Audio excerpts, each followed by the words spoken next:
kemudian oleh saya si maling ini akan saya tangkap. Ketika akan saya tangkap, dia bawa pisau Pak, dia menyerang petugas, menyerang satpam.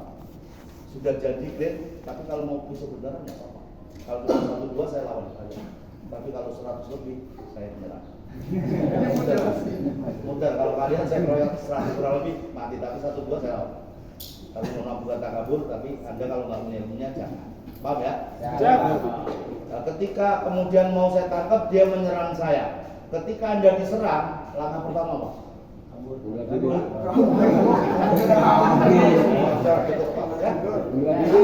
Bela diri. Kalau Anda diserang kemudian nangis bagaimana? Misalnya contoh, yuk, serang saya, Anda tangkap kemudian serang, yuk serang. Anda tangkis, montrot Pak. Enggak, kan Anda bilang nangis kan? Kalau Anda tangkis atau Anda tangkis, ya kalau nggak luka, atau Anda lawan begitu, montrot sini, dulu Pak. Jangan. Yang pertama adalah menghindar. Anda dipukul, Anda diserang, melawan pakai apapun, Anda menghindar. Ini ada sekolahnya kembali ya. Belajarnya bertahun-tahun. Oke. Pak, bagaimana ketika kita ditodong kalau itu menggunakan senjata api? Langkah pertama apa Anda? Kalau jarak dekat, saya malingnya. Rampoknya. Berhenti kamu. Apa? Apa langkah pertama yang Anda lakukan? Ya. Apa yang Anda lakukan? Apa? Lari sudah nggak mungkin. Dari 1-2 meter.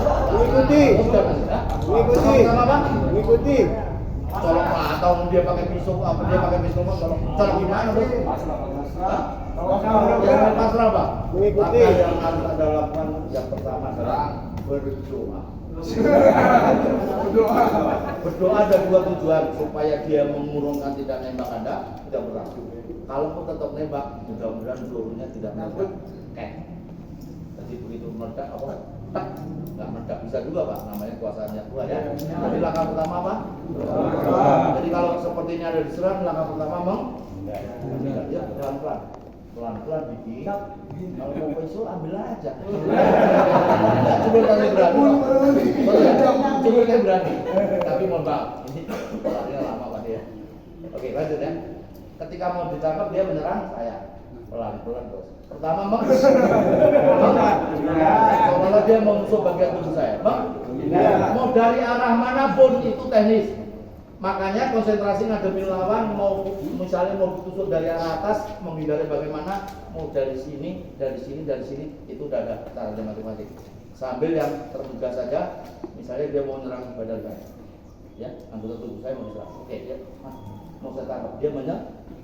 Pertama, menghindar. Setelah menghindar, kemudian saya akan grip, ya, akan pegang pergelangan tangan, sambil juga.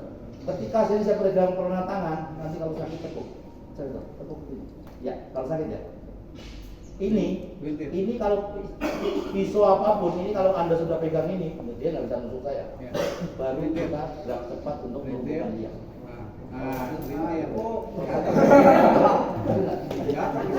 Ya, ini kalau saya mau patahkan dia, tenaga saya nggak berusaha. Ya, sorry ya, ini ada ilmu untuk mematahkan tangan orang. Ya. Melumpuhkan, mematahkan. Ini kalau saya posisi. Kenapa saya seperti ini? Kalau dia mau mukul saya tinggal sakit dia. Pelan-pelan. Alah bohong itu nggak sakit Pak. Pelan-pelan ini. Segede badan apapun kalian, kan kalian nggak tahu mau saya lumpuhkan dengan cara apa kan? Kalau katen begini dia udah siap-siap kan? Itu Pak, tenaganya tidak hanya dengan menekan kedua ibu jari. Ini Pak, ini persendian. Ini kalau saya pasang, copot, patah. Makanya tadi saya tanya kan, mau saya besok dulu langsung nafsu aja. Ya, oke. Kemudian berikutnya adalah ya, setelah pisau jatuh, kemudian petugas mengambil pisau oleh petugas, kemudian setelah dipegang, dia serang si pelaku. Tusukan pertama bagian atas, tusukan kedua bagian ulu. Setelah ditusuk ulu hatinya si maling oleh si satpam tadi pakai pisaunya pelaku, beberapa saat kemudian mati. Karena ulu hati bagian organ vital. Bagian. Oke. Pertanyaan saya, kenapa dia menusuk ulu hati? Hah? Karena mindset ya. Kenapa nusuk ulu hati? Ya, kenapa ditusuk bagian ulu hati? Kenapa? Matinya maling sudah dikehendaki petugas. Terus ya, kenapa ditusuk bagian ulu hati? Ulu hati organ kita.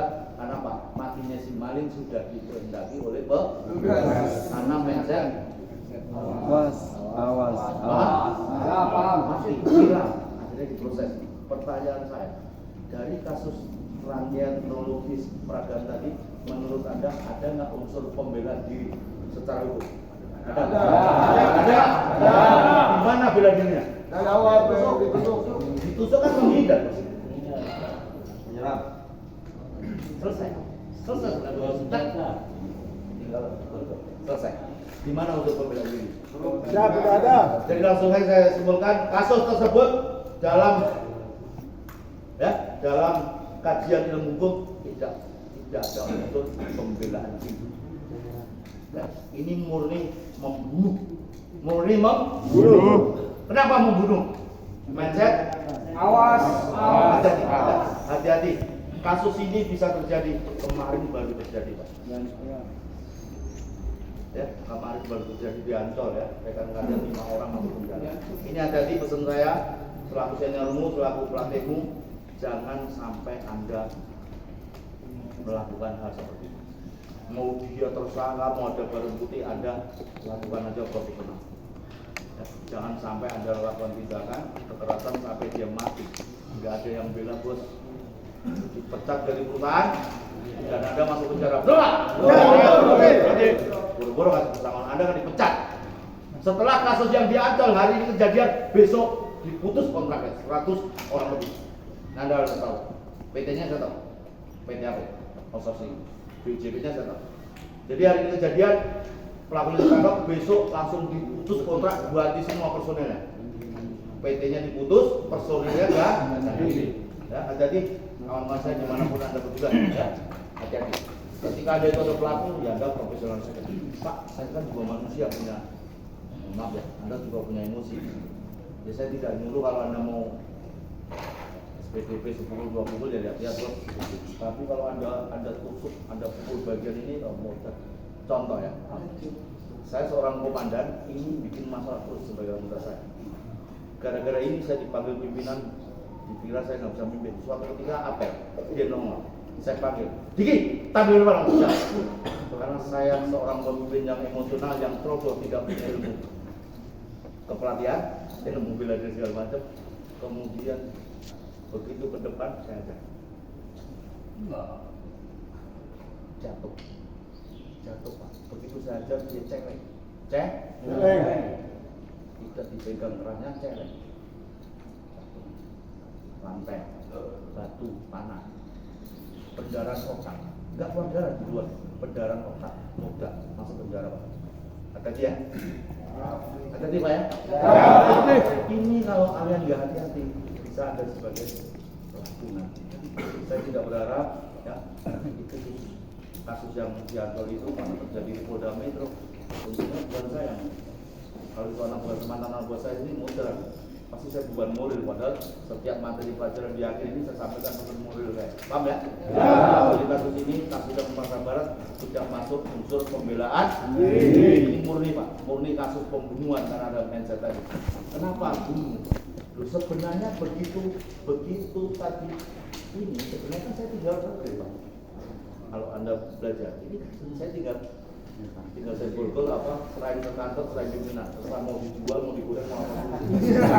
Padahal kan anggota kan, Anda kan punya pimpinan kan? Ya. Tapi kalau Anda lakukan itu Anda sudah luar biasa, karena Anda bisa nangkap dalam keadaan tertangkap. Itu bukan hal yang mudah.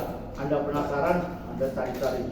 Begitu Anda cari, pelakunya Pak sedang berhasil. Itu namanya tertangkap tangan, itu sebuah prestasi. Tepuk tangan.